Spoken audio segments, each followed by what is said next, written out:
Welcome to Natural Habitat Adventures, Daily Dose of Nature.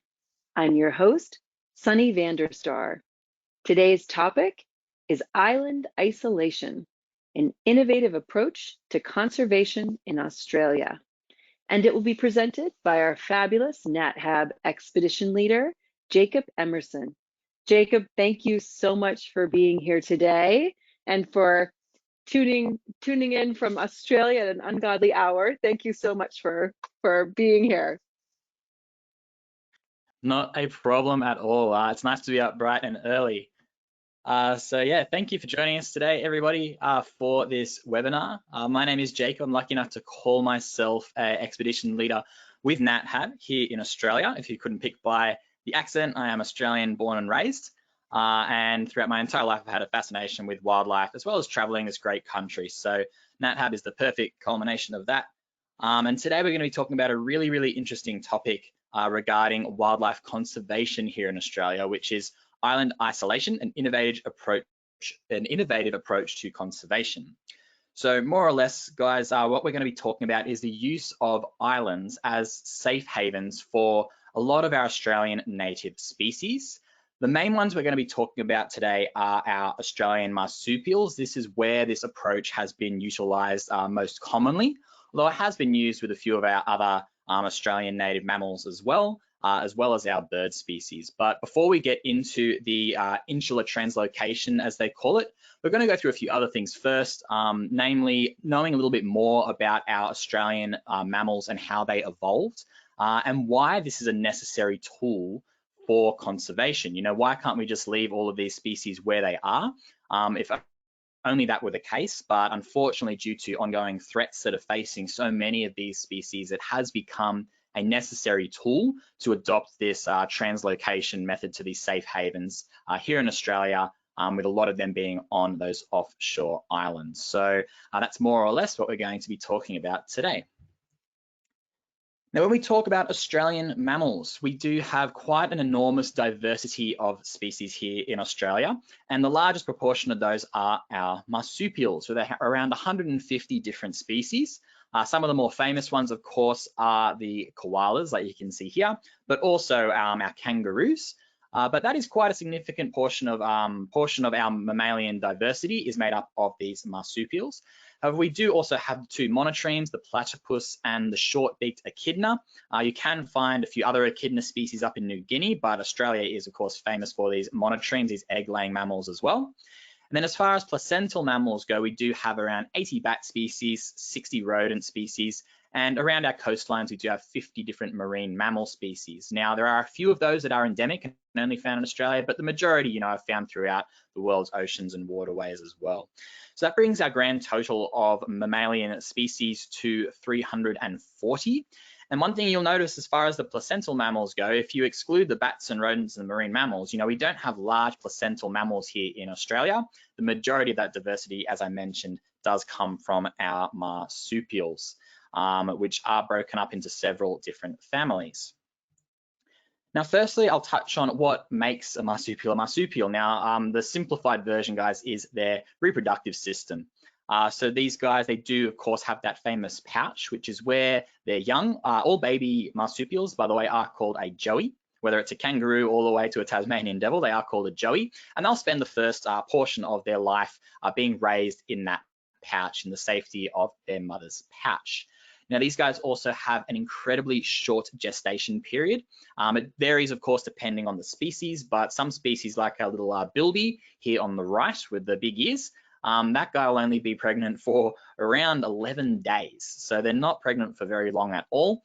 And of course, that means that when the joeys are born, they are incredibly underdeveloped at a very, very early stage of their development. So with our kangaroo, the babies are born around the same size as a jelly bean for our eastern grey kangaroo there on the left. And that baby has to crawl its way up into the pouch, attach itself to the teat, and that's where it will start to grow and develop. Now, for animals like our dasyurids, like our Tasmanian devil in the middle here, they can have over 30 joeys at the same time, but they only have 4 teats. So it's basically survival of the fittest from the moment they're born, and they've got to head up. The first 4 that attach themselves to those teats are the ones that are going to survive, and the rest are kind of groomed out by the mother. So incredible way for these guys to give birth and raise their babies in that first stage. And we do have three main families of marsupials that you will find here in Australia as well. The first is the diprotodonts. So that includes some of our more famous marsupial species like our kangaroos and koala. But kangaroos, guys, are quite a broad term. We do have, these guys belong to a family called macropods, which translates to big foot. So basically anything with a big feet, a long tail that bounces around is a macropod, and that includes our kangaroos, wallabies, wallaroos, potoroos, bettongs, all sorts of amazing species. But also in that diprotodont family is the wombats and also our possums, which are a little bit different to the possums that you will see up in the US. We have quite a large diversity of possums here in Australia.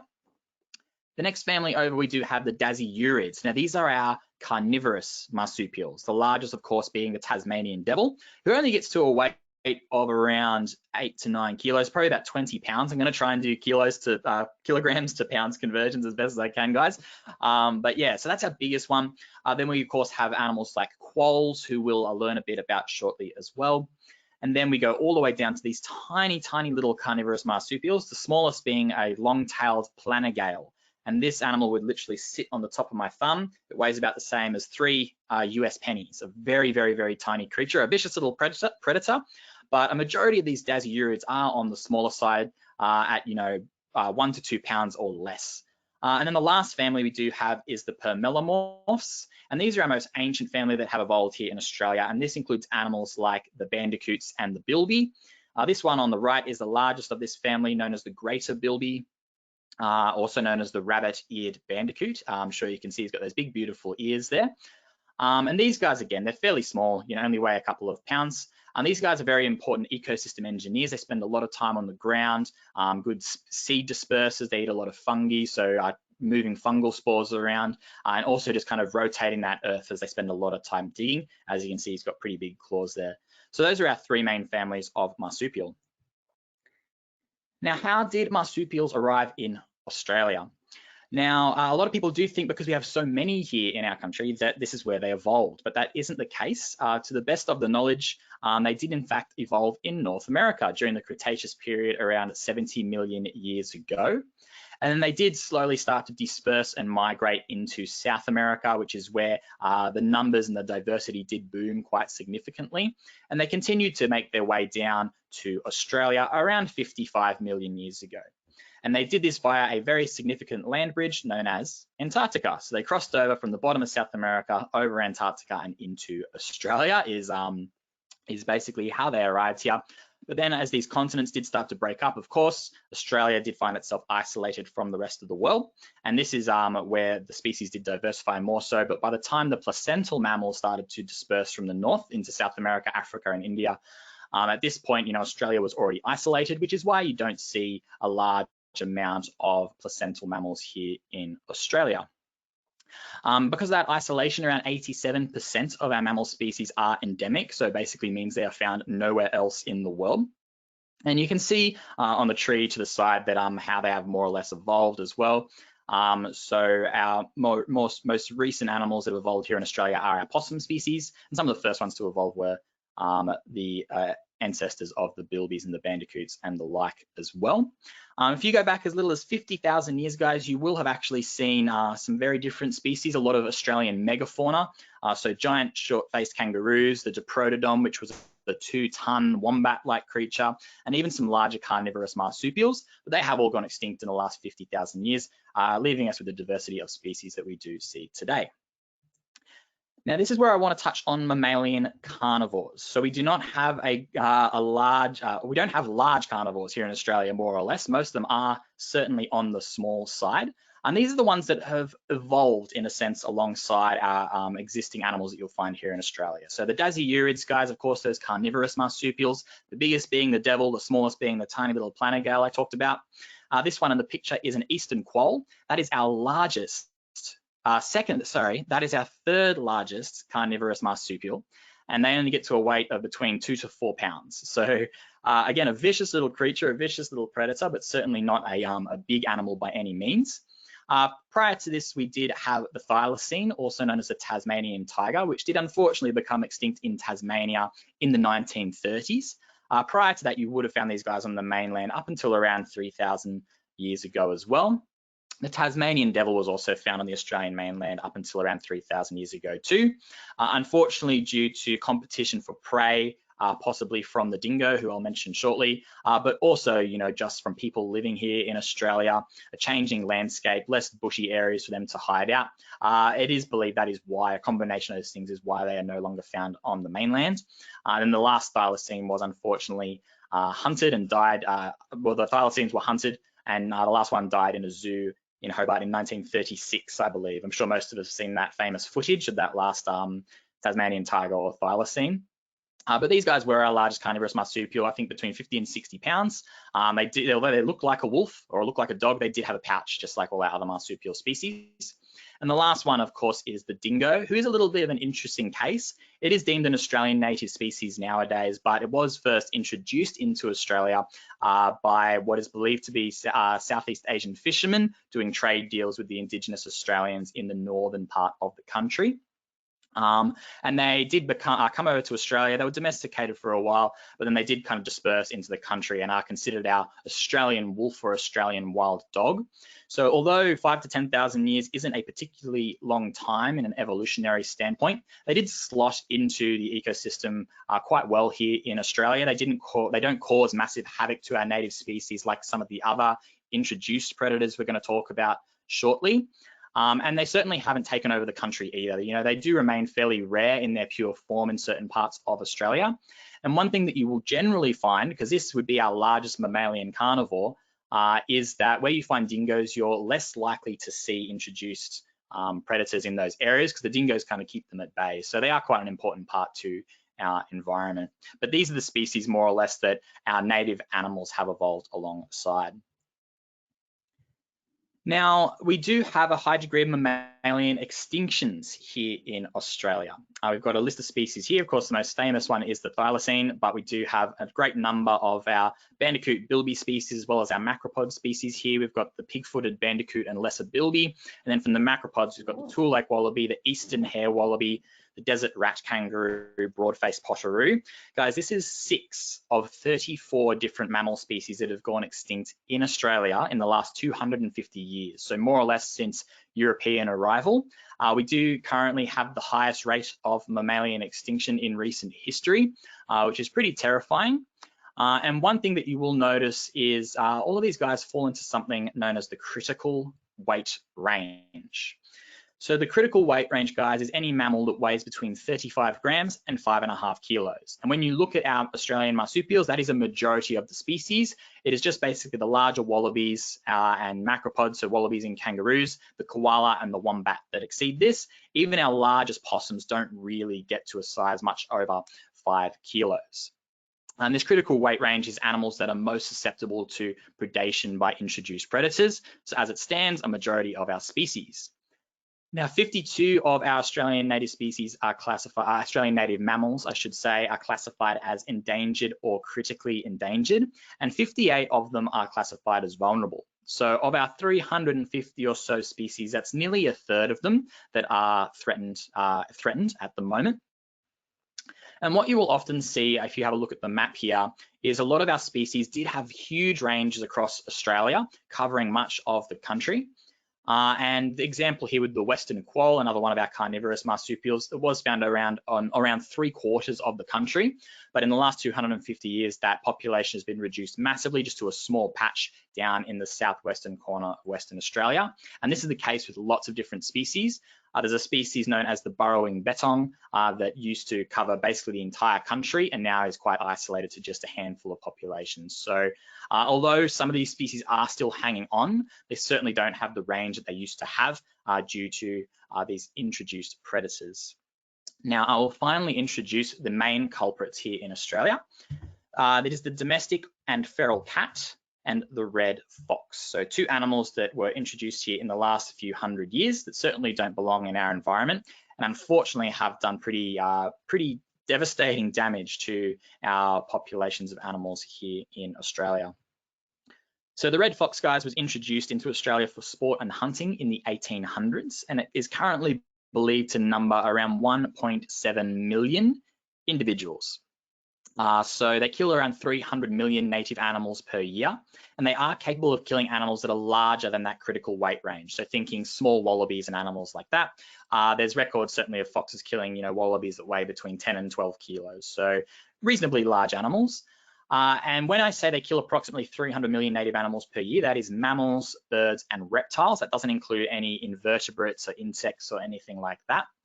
And they are found currently in around 80% of Australia. So they haven't covered the entire country yet, but their numbers are certainly still going up. You will not find foxes in the island state of Tasmania, which is one of the main reasons that Tasmania has such a large density of native species still, because the foxes haven't really gone out of control there yet, but they're a pretty significant threat. But they do pale in comparison to the domestic and feral cat, which was introduced in the 1700s, mainly for rodent control and as pets. And now these guys do number around 6 million individuals and kill approximately 1.7 billion native animals per year.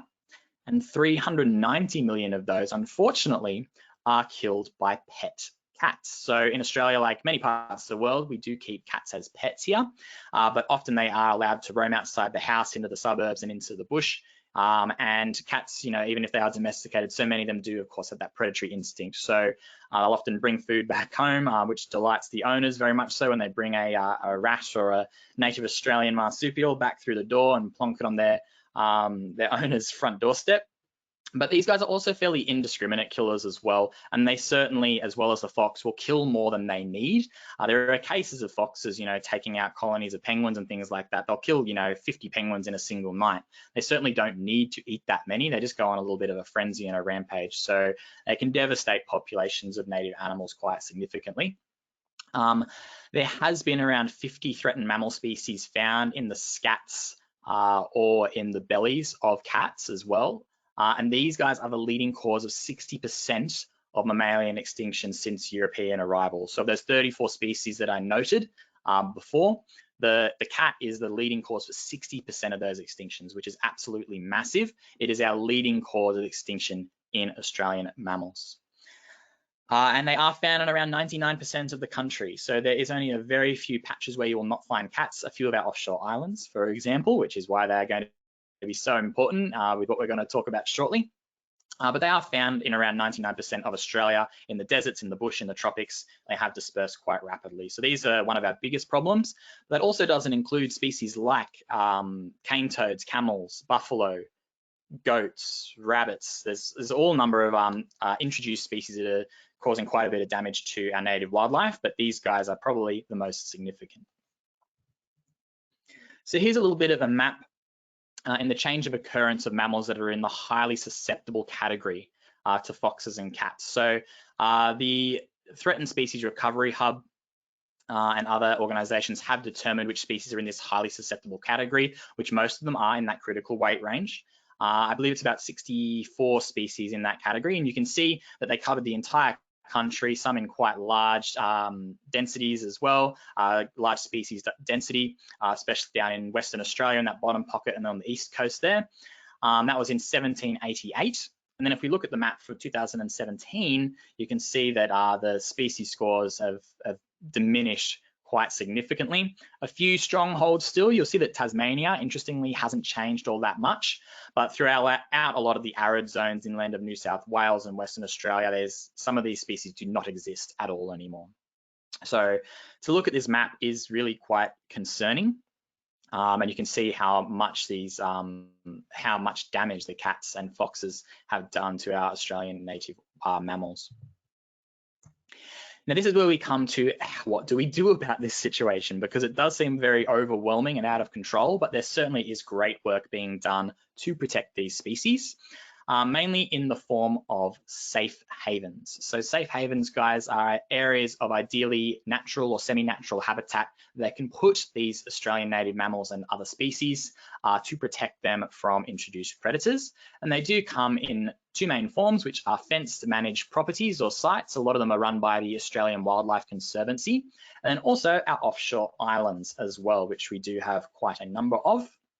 Ideally, these are diverse ecosystems that will support a variety of different taxa, a variety of different species.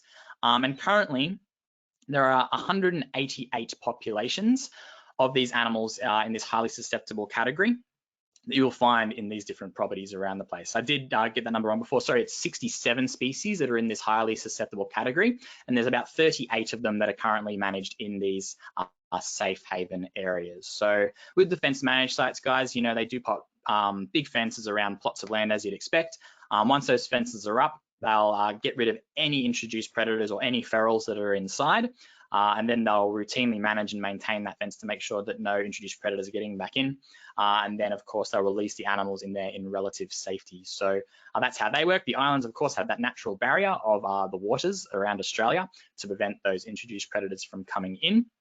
They are currently only utilising the islands on some of our smaller islands. We will mention the largest island where this is occurring, but it's obviously the bigger the island gets, the more difficult it is to manage and get rid of introduce pests and things like that.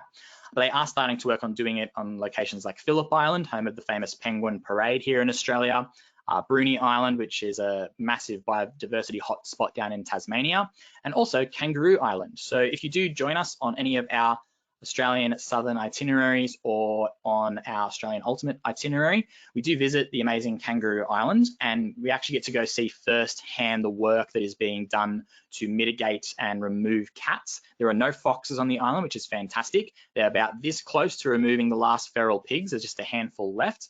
And then they're doing very good work in removing the cats as well. So if they can accomplish that, that will be absolutely massive, because Kangaroo Island is a very big island. It takes 2 hours to drive from one side to the other. So if they can remove all the introduced predators there, it'll be quite a significant thing. But as far as these safe havens go, guys, they have actually prevented 13 different mammal species from going extinct. So if we let that sink in, that means if it wasn't for these locations and these havens where we could translocate threatened species to, if they were just left to their devices on the mainland, running around doing their thing, getting predated on by foxes and cats, they would have gone extinct. So these managed areas and these safe havens have basically saved these species, and that includes animals like the burrowing bettong that we talked about before, and also the greater stick nest rat, one of our native rodent species. So why islands? Islands are popular for several different reasons. One, we don't have any shortage of them here in Australia. There's over 5,000 islands around our coastline. Not all of them are going to be appropriate, of course, but we do have over 100 that are currently utilised as safe havens. The predators are more easily eradicated and managed because these are smaller areas that we do have to manage. And also there's increased biosecurity. Once all those introduced pests are removed from an island, it's quite difficult for them to get back and propagate it. So it's also harder for people to come and disturb that island as well. A lot of them are managed so public can't visit them too. So the increased biosecurity definitely is a plus. They're generally quite small, so manageable sizes for the people working over there. And there's a diversity of different islands which have natural or near natural environments. Occasionally they may have to do a bit of replanting or weeding and modify the environment that way. But a lot of these islands, the animals did previously exist on, and some of them still exist on them to this day. They've just kind of replenished populations or introduced some other similar species and things like that. And once the island is established, it's a fairly hands-off approach for the people working with these animals as well. Just a lot of monitoring to see how they are going. Now, things to consider when you're popping a bunch of threatened species on an island, one of them is population and genetic management. You need to have quite a large genetic diversity on that island because they can't disperse as they naturally would. They are restricted to the confines of that island, even though they are living a relatively wild life. So a high genetic diversity is important, and just making sure that that population, as it grows, there is a contingency of where to put those animals. We'll definitely mention that with a few examples shortly. But basically, the island's going to have a carrying capacity. It's not going to have an unlimited amount of these species able to exist there. So they'll build them up. They need to have other safe havens or other locations where they can move them to. Another thing that's very important is assessing the impacts of these species on the environment and on other species that exist on the island, which is particularly important for introducing carnivores. And also be mindful of things like natural disasters. If you have all your eggs in one basket, you've got all your species on one island, and a big fire comes through, and that could wipe out that species entirely. So that is something they consider. So you'll often see that there's multiple different havens with these species rather than just one or two for reasons like that as well. Now we finally get to go into some of the examples of the species that we will find on these islands and on these translocated areas. And the first one, guys, is the woylie, also known as the brush-tailed bettong. Very cute little fella here. This one is actually a joey that's probably just out of the pouch. They do get a little bit bigger than this, between 2 and 4 pounds. And these guys are from that macropod family, so long tail and big feet. And one thing you will see with a lot of our Australian marsupials is they are what we call crepuscular. Also, they are often nocturnal, so they prefer not to be out during the day. They'll sleep and rest during the day, then they'll come out as the sun's setting during dawn and dusk, and also throughout the night, which is the case with this brush-tailed bettong here. They are currently classified as critically endangered, and they are very important because they're a major disperser of fungal spores. They love eating fungi as well as seeds and stuff like that as well. So very important little ecosystem engineers. And as you can see in the map here, again, prior to European arrival in Australia, the species covered a massive portion of the country. The cats and the foxes decimated them significantly until they were only found in those 3 little dots that you'll see in the southwestern pocket of Western Australia, as well as the blue dots, which are a handful of the translocated populations as well. So the numbers massively reduced, the population massively reduced, and this species has actually been translocated more than any other. So these guys, the first translocation occurred on Wedge and St. Peter's Island in South Australia in 1989. And at the time, the population was around 124 individuals. And by 2006, they'd actually built them up to around 6,000 individuals. So quite a significant gain in the population there. And when you get the numbers at that point, you can start to repopulate other safe havens with this species as well. And it was incredibly important they did have all these safe havens in place because the population down there in Western Australia between 2001 and 2006 crashed. The cats, foxes got there and absolutely smashed that population.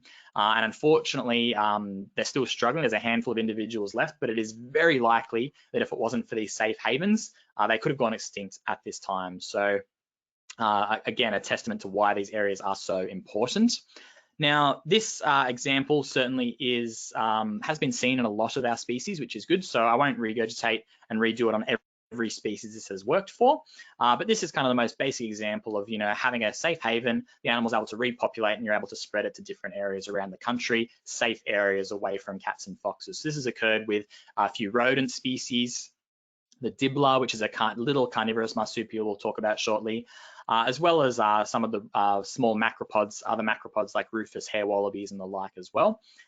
So yeah, very successful method to be able to utilize these islands for these guys. Now, here's another very successful one in one sense, but this is something that the scientists are kind of learning as they go with this species. This is the northern quoll, which is our 5th largest carnivorous marsupial, which weighs between 1 and 2 pounds. So again, a very small predator, very vicious predator, but not particularly big. And this is a species that you'll find up in the northern parts of Australia, in the Northern Territory and in Queensland. And although they certainly are predated on by cats, foxes, and dingoes in some parts of their range, because the dingoes are more commonly found up in those northern states, in those northern areas in certain patches. One of the biggest things facing these guys is actually cane toads, introduced cane toads. Now, the one on the right there, they called this guy Toadzilla. This was the biggest cane toad they ever found just a few months ago, actually. It weighed around 4.5 pounds. They don't all get that big, fortunately, but they certainly are getting bigger and they're spreading across the country. And the problem with these toads, guys, is they do have a toxin known as a bufotoxin. And if it's consumed by any of our reptiles, mammals, or birds, these guys will succumb to that toxin and most likely die. So unfortunately, it has impacted a lot of species across the country. There's only one species of snake that can actually eat these cane toads and survive that toxin. But for our northern quoll, it has impacted the populations because they have been predating on these toads as quite an easy food source. Now, prior to the translocation onto islands of the northern quoll, not a lot of examples had occurred where they had done this with a carnivore. So they did quite strong ecological impact assessments to make sure that it was going to be appropriate to release these animals. Northern quolls did exist on a few other islands up in the northern parts of Australia and survived and thrived there. So they did pick a handful of islands. Astel and Pabasso Island in the Northern Territory was selected. And they were selected because they were thought to be able to maintain the species for around 30 years. And it contained appropriate habitats similar to what they were finding the other northern quolls living in. Now, 30 years is quite a long time. The population boomed, absolutely boomed. So in 2003, they introduced 64 individuals. By 2007, just 4 years later, that population went from 64 to over 6,000.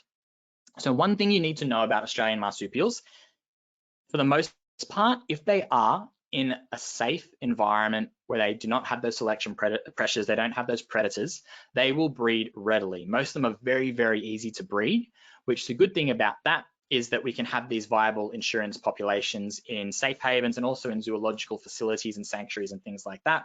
So animals like, the quolls, the devils, we can have huge numbers of these guys ready to repopulate areas as needed. So that is a plus. The problem is if you pop these guys straight back out where the threats still exist, they're just going to get predated on and the numbers will go down again. But breeding of large numbers of northern quolls certainly wasn't the problem.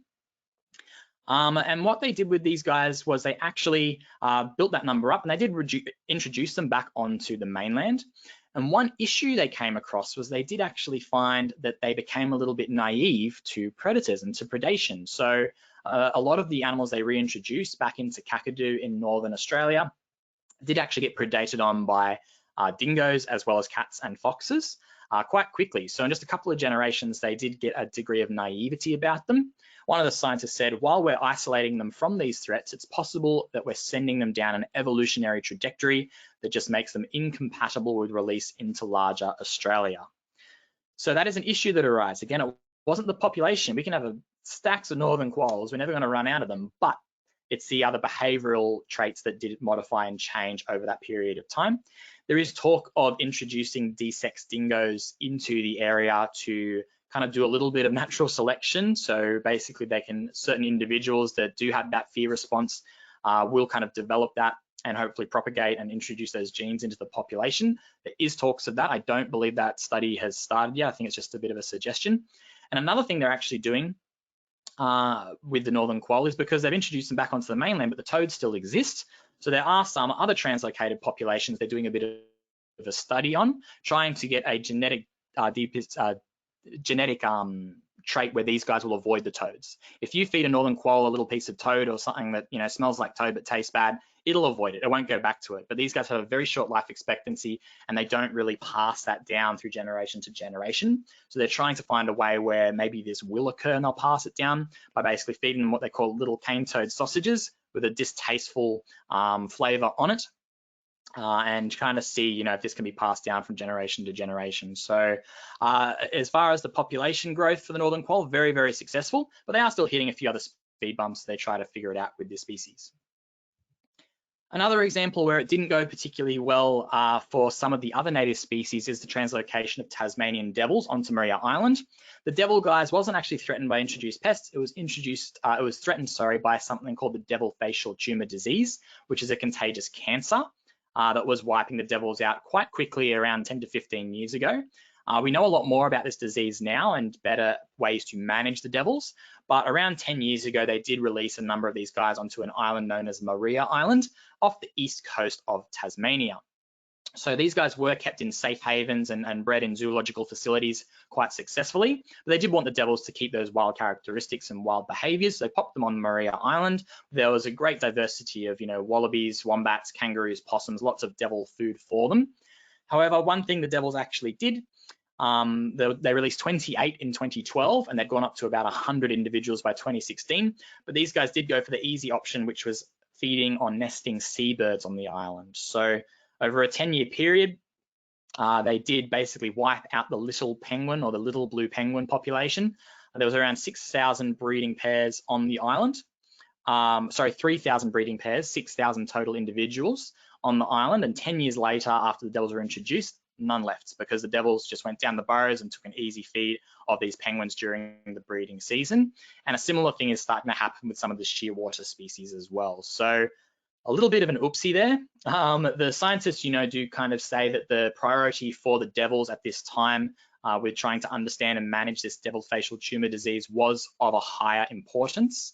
but it certainly has impacted these guys quite significantly, these birds. And you're even seeing other birds that traditionally nested on the ground, like these big Cape Barren geese that you'll find on the island, starting to try and nest more in trees to avoid the devils as well. So that's a slippery slope when you are introducing a carnivore and it doesn't exactly fit into that environment.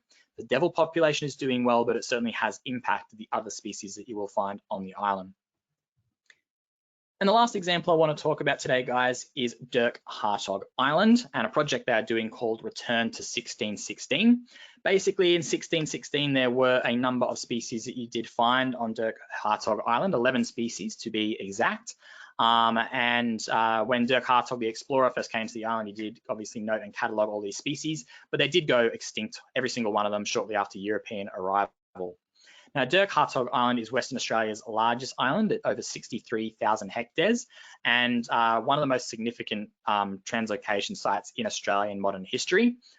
Of those species that did go extinct, that included the two bettong species, the brush-tailed and the burrowing bettong, dasyurids, so some of our carnivorous marsupials, a few rodent species, as well as the shark-bay bandicoot, and also a grass wren, the western grass wren for our bird people out there. There was a species of bird that went extinct on that island as well, but they did all exist on either other islands or on the mainland. So they didn't get completely wiped out, just wiped out from this island particularly. Now, this island was used for livestock for a period of time as well, but between 2016 and 2018, all the cats, the sheep and the goats were removed from the island, which was a world first to be able to successfully do this on an island so large. Revegetation projects commenced where they started to allow the vegetation to come back from overgrazing by the goats, do a bit of replanting, a bit of weeding and things like that. And you can see the photo on the right there. I'm not exactly sure about the time frame, I will admit, but you can see that the density of the bushes and stuff is starting to come back quite significantly.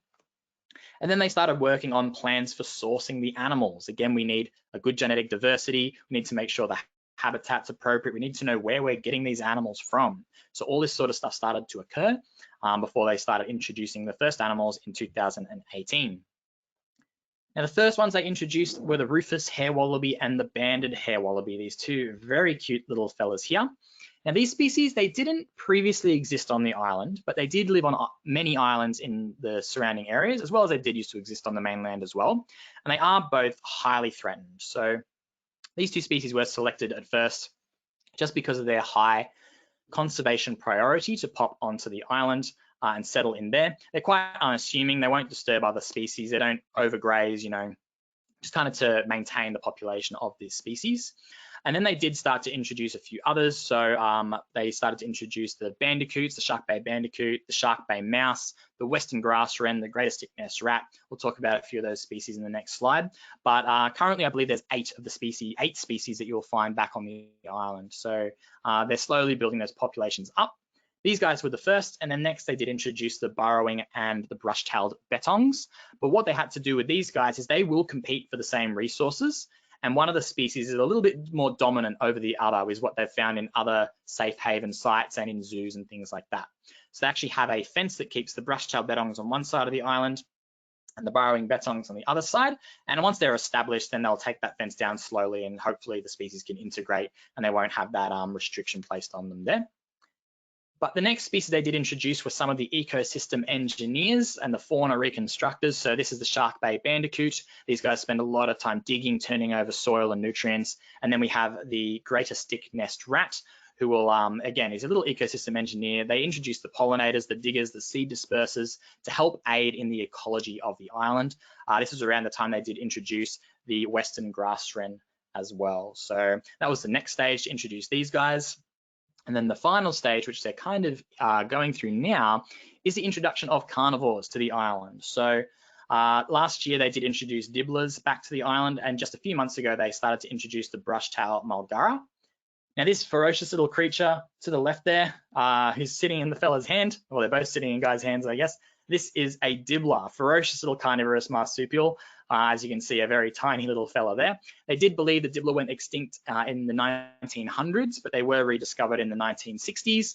The Perth Zoo did a fantastic job breeding this population up. Again, they breed very, very readily. No worries about having enough of these guys as an insurance population. And they were released in 2022.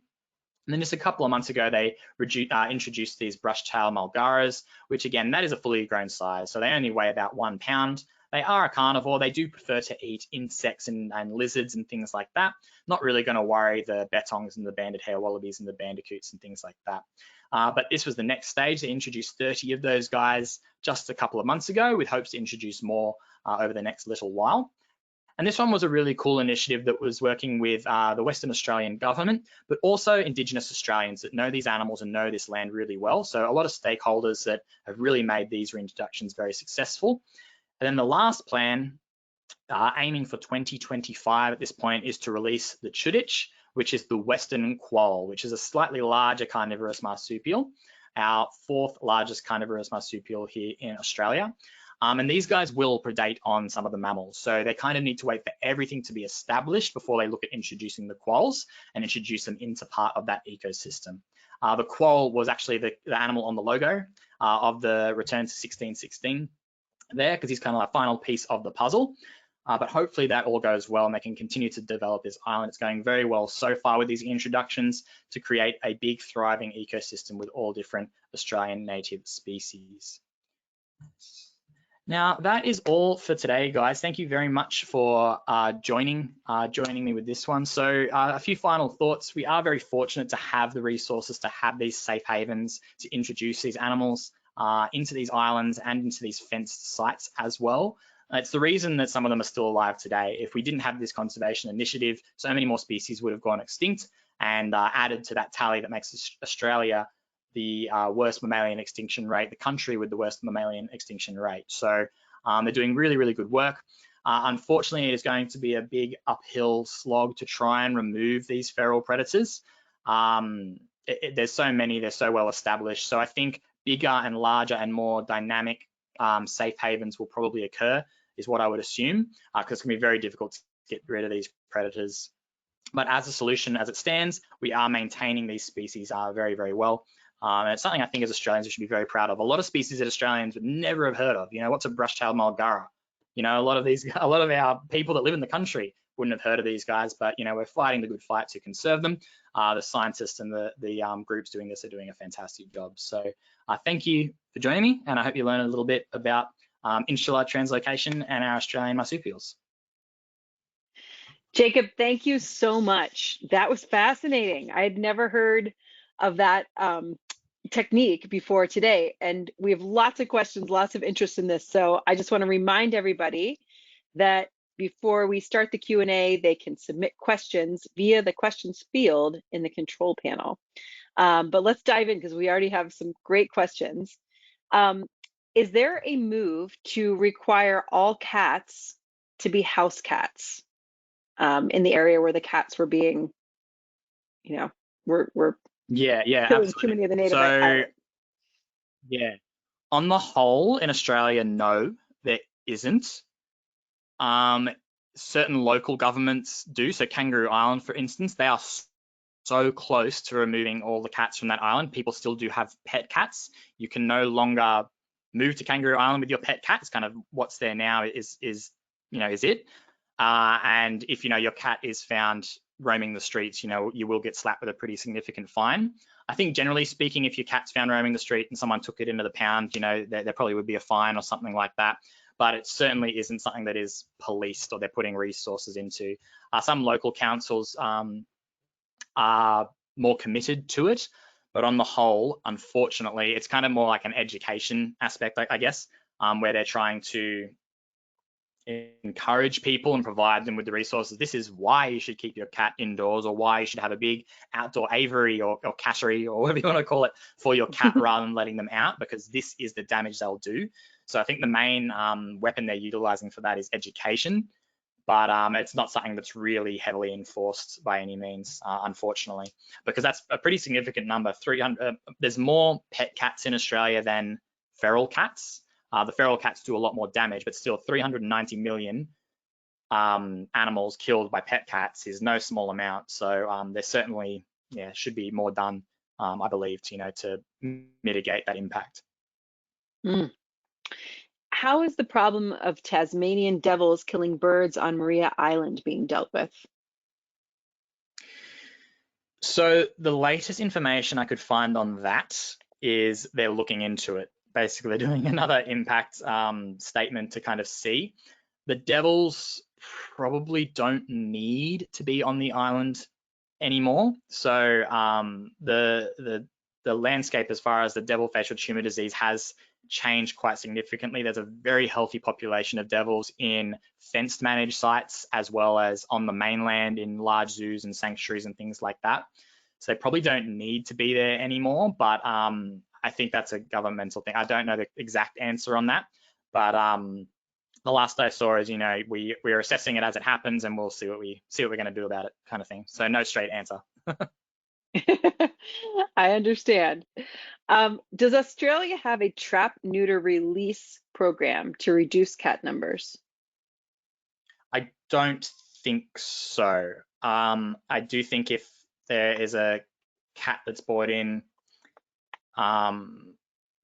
say it's got kittens or something like that, and they find a cat, they will often euthanize the mother, which I know sounds a little bit sad, but euthanize the mother and then try to adopt the kittens out into homes, and things like that. But they've talked about a catch neuter release, but that's still, if that cat lives for, I don't know how long cats live for actually, if that cat lives for 10 years and it's killing, half a dozen native animals a night, still, it's still not really a good fix to the problem. So the main method, if they do get a feral cat, is euthanasia. They do lay baits and traps out for foxes and cats as well, which don't impact native wildlife too much, fortunately.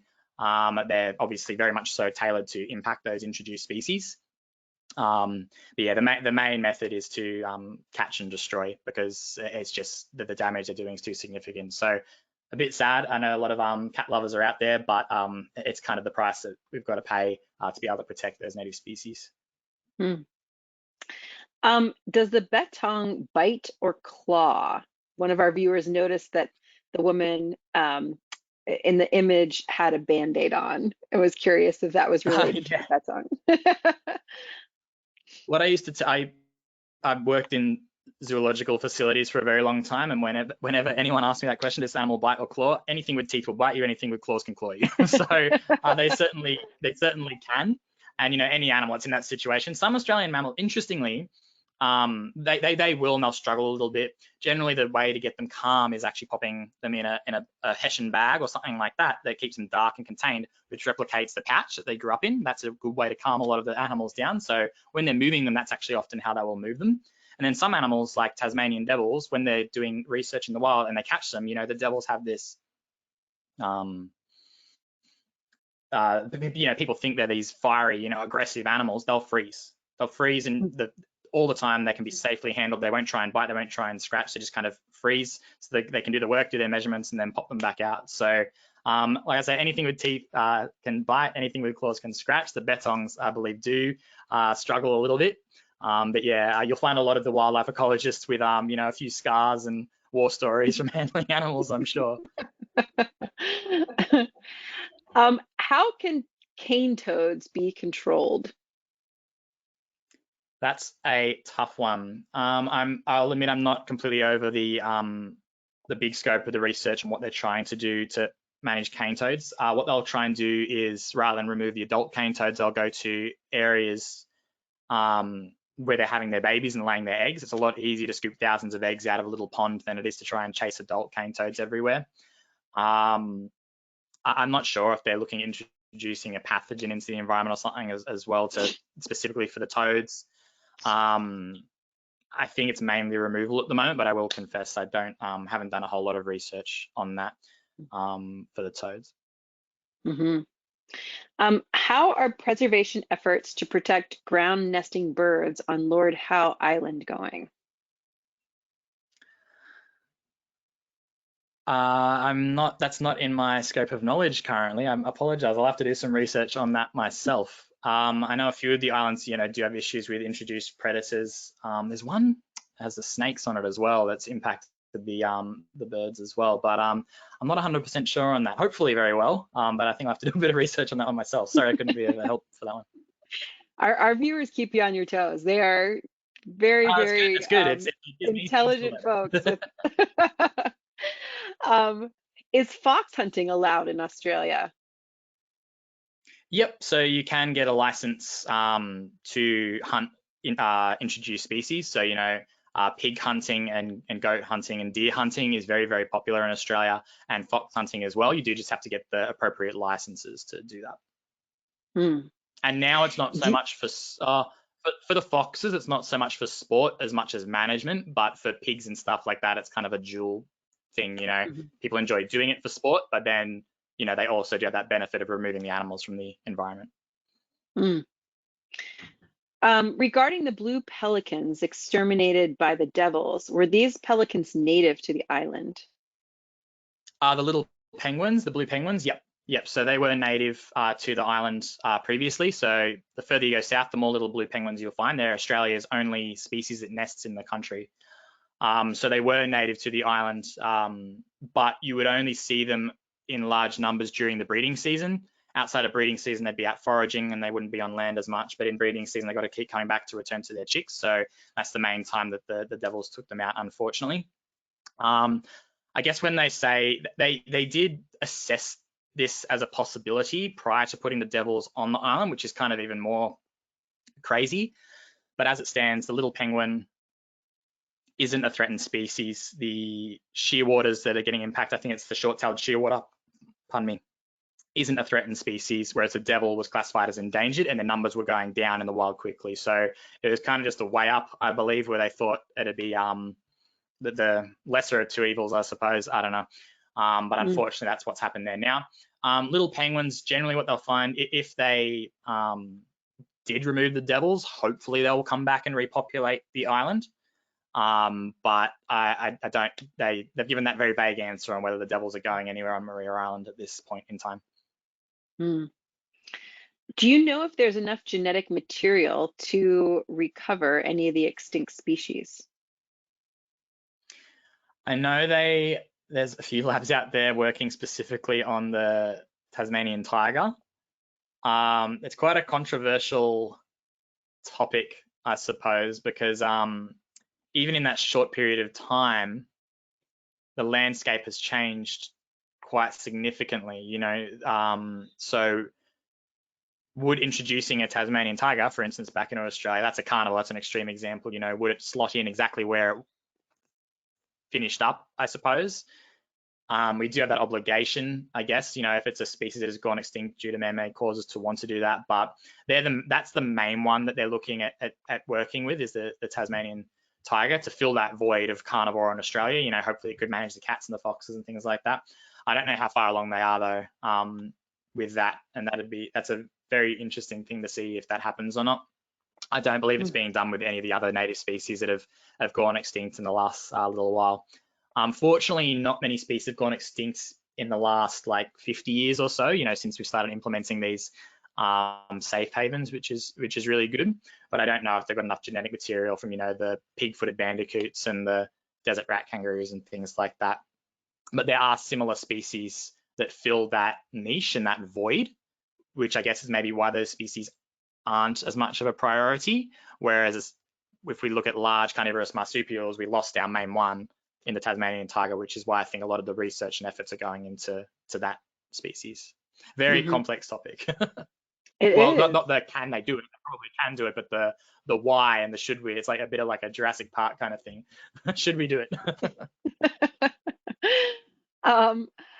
There's so many great questions, and I'm sorry we won't be able to get to all of them. But let's finish with this one. Are there any fenced islands in New South Wales, and can they be visited? There is, I don't know about islands, but there is fence managed sites. I think one of the Yeah, biggest so ones called fenced Scope. islands in quotes. So the idea Sorry, of yeah, an the isolated properties, yeah. area. So I'm pretty sure Scotia Sanctuary is in New South Wales. I haven't been, but I regularly see my wildlife photography friends and the like taking photos of some of the animals that are in that site. So I believe that you can, if I've seen them getting in there, I believe that you can. And the Australian Wildlife Conservancy is always looking for volunteers and stuff like that. And I think if you send a good donation, you'll be allowed to probably go and visit those sorts of places as well. Yeah, you certainly can get into a few of them. I'm pretty sure Scotia, SCOTIA, is in New South Wales. is one of the bigger properties that they manage. Mm. Well, thank you again for bringing us this information. Do you want to just, I'll turn it back to you to offer closing comments, but within that time, would you share a little bit more about your background and your relationship to this particular topic? Yeah, absolutely. So prior to working with NatHab, I worked in the zoological industry with a lot of the species in managed care that I talked about today. And then prior to that, I did study biodiversity and conservation science at university. And this was actually my, which was about nearly 10 years ago now, but that was my, the insular translocation was my final topic for my university degree, so my bachelor's degree. So I was kind of quite close to the topic already, and I thought it'd be a great thing to present to you guys.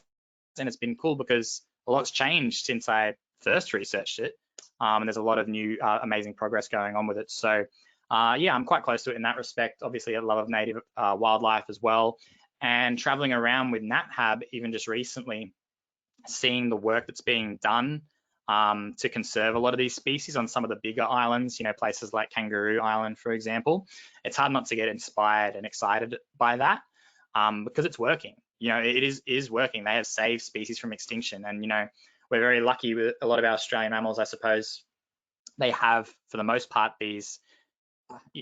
It's easier to have a devil and pop him on Maria Island and he knows what to do, or you know, a banded hare-wallaby, a rufous hare-wallaby. You know, you don't really have to teach them or train them to do a whole lot. When we get down to, say, do we want to release lions or tigers or something like that, you know, we can never teach them how to hunt and do all the things they've got to do. But Australian native animals, it's very easy to breed them up in managed care and then pop them onto these islands. And for the most part, they know what to do and they can thrive and they can survive. So it's a really exciting thing to be involved in that conservation in Australia based on that fact. You know, it's literally happening in real life right before our eyes. So I think that's something, yeah, that definitely inspires me, and why I'm, you know, so passionate about it, because you can see the results happening.